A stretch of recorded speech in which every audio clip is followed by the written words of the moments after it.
தான் ஜெயிக்கும்னு ஒருத்தர் கமெண்ட் போட்டிருக்காரு. அப்புறம் இன்னொருத்தர் கமெண்ட் போட்டிருக்காரு, மோடி ம். கடனே வாங்கலையான்னு கேட்கிறாரு. அவரு தான் வாங்கியிருக்காரு. 200 ஏங்க லட்சம் கோடி வாங்கியிருக்காருல்ல. ஏங்க 2014ல மன்மோகன் சிங் வந்து நாற்காலிய குடுத்துட்டு போகும்போது எவ்வளவு இருந்தது? 55 லட்சம் கோடி தான் இருந்ததுங்க கடன். இந்தியாவுடைய கடன். ஓகே. அது எப்போ? ம்.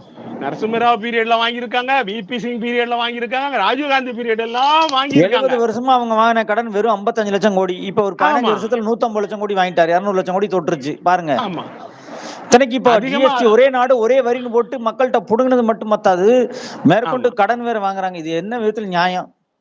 அப்ப அப்படிப்பட்ட நீங்க அறிவாளிய யோக்கியமா வந்து இவங்க இருந்துகிட்டு திமுக நிதியமைச்சரா வச்சிருக்காங்க. பிஜேபி பெரிய அறிவாளி, ஜீனியஸ் நிர்மலா பிஜேபி சீதாராமன். பாராட்டு விழா நடத்தினா பிஜேபி அவங்களுக்கு. பிஜேபி யோக்கியமா இருந்துகிட்டு திமுக குறை சொன்னா நம்ம ஒத்துக்கலாம். நீயே 2 பாத்ரூம் போயிட்டு களமா வந்திருக்க. இவங்க டிஎம்கே பல்லு விளக்காம நிக்குது, அவ்வளவுதான். இங்க டிஎம்கே பல்லு விளக்காம நிக்குது. நீ வந்து 2 பாத்ரூம் போயிட்டு கழுவாம வந்துகிட்டு நீ பல்லு நீ வாய் இது தேய்க்கல, பிரஷ் போடல, நாத்து அடிக்கணும் எப்படி? நீ பாத்ரூம் 2 பாத்ரூம் போயிட்டு கழுவிட்டு வா. பிஜேபி அப்படிப்பட்ட பெரிய ஒரு தப்ப பண்ணியிருக்கு. அவங்க என்னன்னா டிஎம்கே குறை சொல்றாங்க. ஆமா, சொல்லுங்கய்யா. இல்ல